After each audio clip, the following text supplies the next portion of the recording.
Yeah, ready.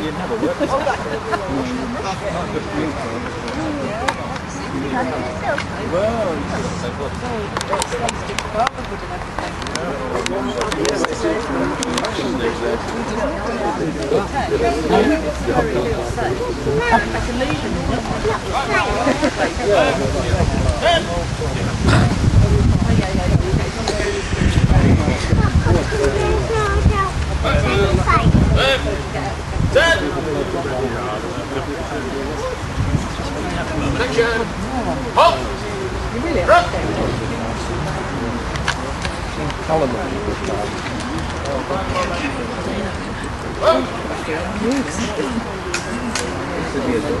Which one is it?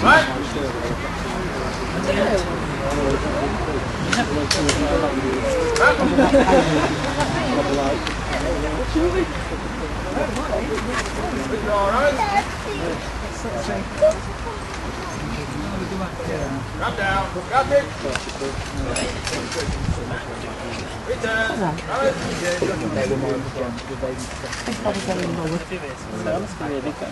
Shoulder. Up.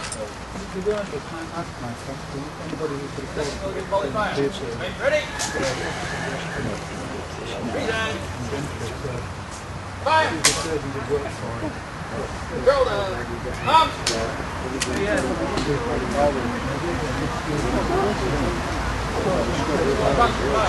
No, they're not actually playing unless they're doing it later on.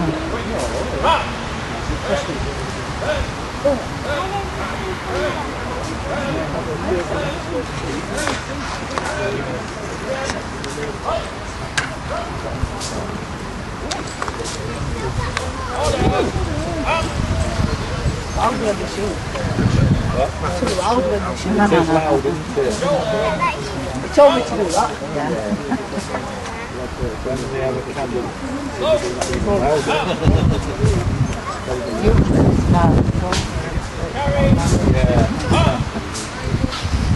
Not putting it from part1. Doing it for it, not folding up. I'll be good.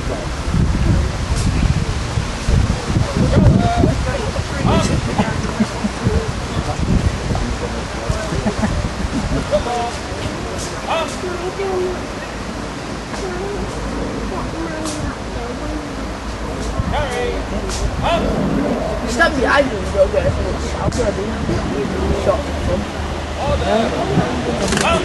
front. I don't think they said the biggest bank is at the top. And the end of it was the top.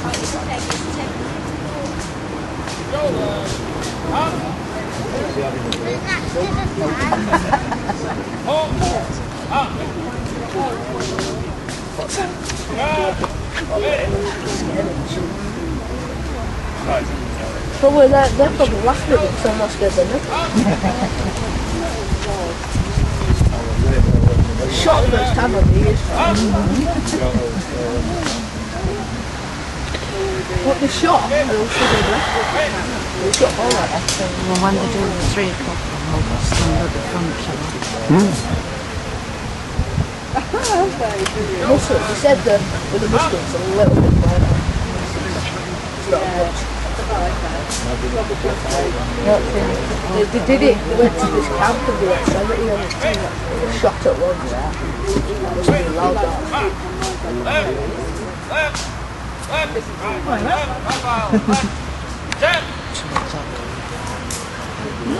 Sorry.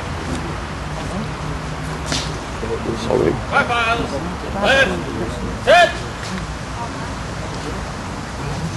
Try and make it so you can see. So basically, just brave lads take the bullet wound to the knee. You can see it's quite a sizable hole there. What I'll do is I'll use my index finger to explore the wound to assess the damage. Just bear in mind that this lad wouldn't have had any pain relief. A swig of rum was not generally given because it was deemed to be quite dangerous. So surgeons at the time were well aware of the problems of pain relief, and what they generally do is give them some tonic, some maybe laudanum, a little bit of morphine, a little bit of alcohol after the procedure, not before. So this young chap, I need to assess his wound. He's obviously taken a bullet in the line of duty, stood his ground, any man should. Right, Sunshine, I need you to steady yourself. Great now. I'm feeling that wound. So I'm feeling around for damage. I can feel that the bone is shattered. And there is some arterial damage there as well. So I'm feeling for a pulse in his foot. There really is no pulse there. You can see that the limb is quite cold and clammy.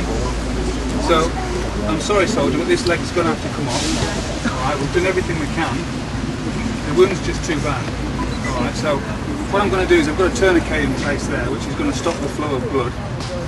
At the period, you would have expected to see no more than about 60 mils of blood loss. So it's not pouring with blood, as you see on the TV. It's all quite calm and controlled. These are the fathers of modern medicine. Sorry about that, chap. So we'll stop the blood off. Let me see what not go around the other side, look. Make sure my assessment is absolutely correct, which it is. I can feel the artery leaking into there, so the limb's actually filling with blood. They call it compartments in bad days.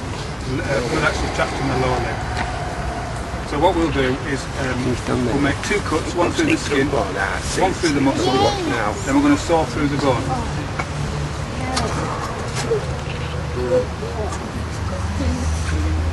So I'm arranging my tools in the order of use.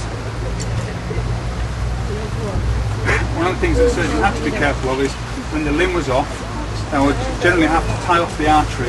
So a lot of people think they use tar or maybe cauterization, a bit of heat. It wasn't used at this period. These are the fathers of modern medicine.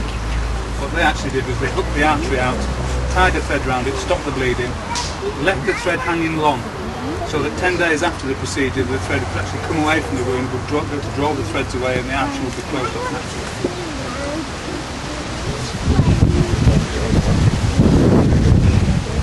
Mama, I might get wet.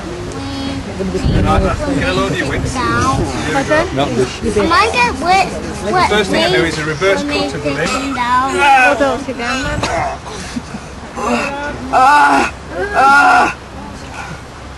Okay, if you can peel the skin back.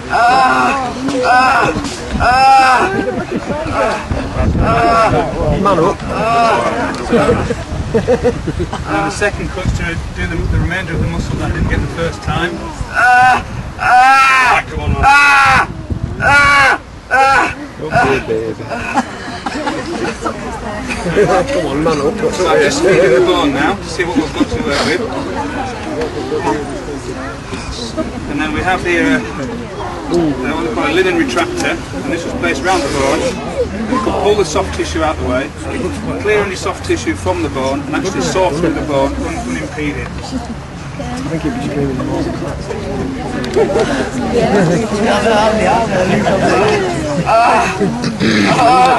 Right, let's heave that tissue back, come on. I want to see the bone. So this is the amputation saw.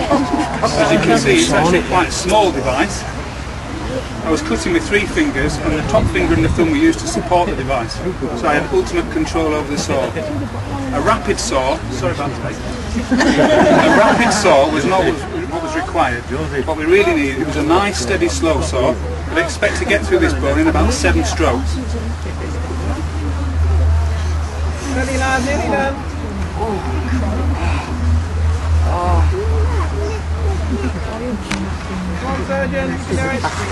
Well done, lads. That's it. Limbs away.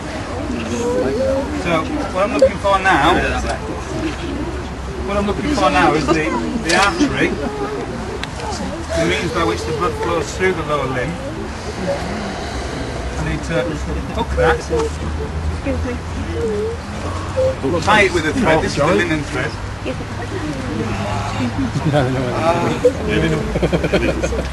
And then, in many cases, what would happen is we'd use lead wire or lead thread and actually to close that wound. Now this young chap, I suspect infection, so I'm going to leave this wound as open as I can. So what I'm going to do with this guy is I'm going to put a pad on the wound full of charpy, which was linen waste, little shreds of linen, stick that on the wound, and bandage it in place. Maybe we could close the wound at a later date. His head But the down, wound would have closed pulled to naturally. the side a It little would have bit. taken a lot longer Can't see. if I didn't stitch the wound together. Got one leg. It's alright. Ooh. So this bandage here is already pre-cut. It's what they call the Maltese cross. And the idea was that I could apply this to the end of the wound and then bandage the thing in place around the sides to keep it secure. This guy would have been moved from the front line to a field hospital after this procedure. This procedure generally would have been done in the field hospital, but surgeons at the time were also aware there was a golden hour to acute trauma. So if the surgeon tackled this wound within the first hour or two, this guy's chances getting through this procedure would be higher and his pain would be less. Cold amputation is done at a later date and is generally a lot more painful. Well done, sunshine. You're through the worst of it. Let me go home.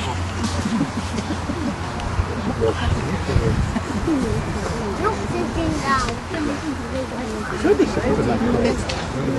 I'm wrapping this I've up always tight. right legs as well as anything. The tourniquet in place after the wound.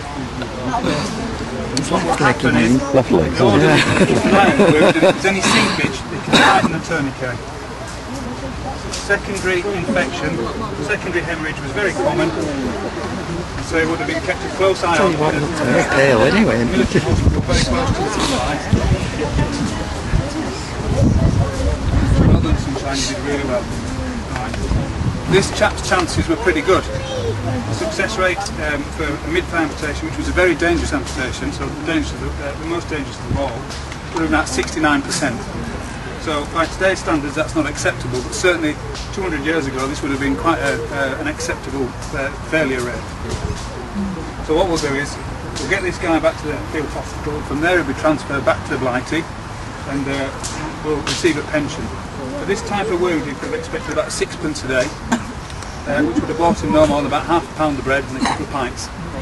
So the rest of it would have been supplemented with maybe matchmaking, but your running days are over. Alright? Well done, son, you did really well.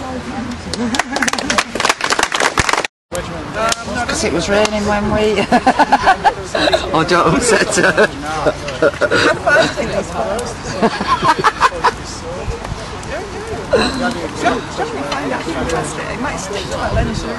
Yeah, might though. Because Dave Gower said he'll do it for 150, which is cheaper than buying them already made. Oh, yeah. You've fair got the knack with those now, they're beautiful. It's just getting the fire right. But you need to pattern. Because as I say, the first few I did, it was a little bit hot. I must admit I was a bit worried about cooking on this fire because normally it's a bit lower.